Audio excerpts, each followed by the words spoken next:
Another day, another basketball stories na naman ang pagkukwentuhan natin. At ngayon nga ay pag-uusapan natin ang balitang may pangako nga po si Stephen Curry kay Coach Steve Kerr at ang balitang nagkagulo nga po agad ang Houston Rockets sa kanilang pagkatalo sa Los Angeles Lakers.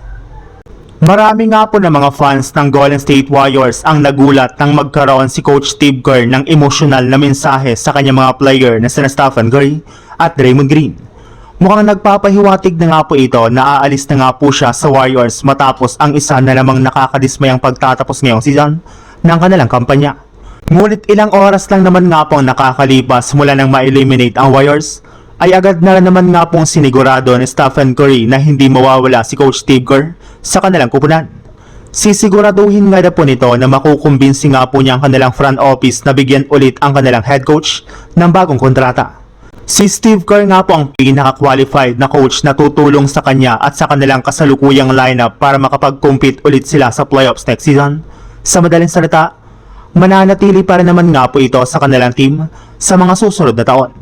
Mismong ang team owner na nga po ng JSW na si Joe Lacob ang nagsabi sa kanyang interview sa media na asahan nga na po ninyo na hindi aalis si Steve Kerr sa kanilang team kaya wala nga na pong dapat ipag-alala ang kanilang mga fans.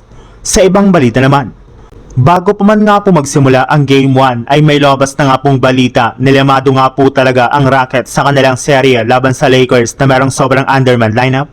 Kaya marami na nga po ng mga analyst ang nagsabi na tatambakan nga na po agad ng Houston Rockets ang Los Angeles Lakers.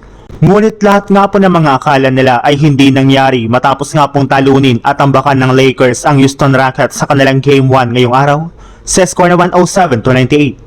Nag-step up nga po dito ang starting 5 ng Lakers sa paunguna ni Luke Kennard na nagtala dito ng 27 points sa kanyang 9 out of 13 shooting sa field goal at 5 out of 5 shooting naman sa 3-point line. LeBron James na kumuha naman ng 19 points, 8 rebounds at 13 assists. DeAndre Ayton na gumawa ng 19 points.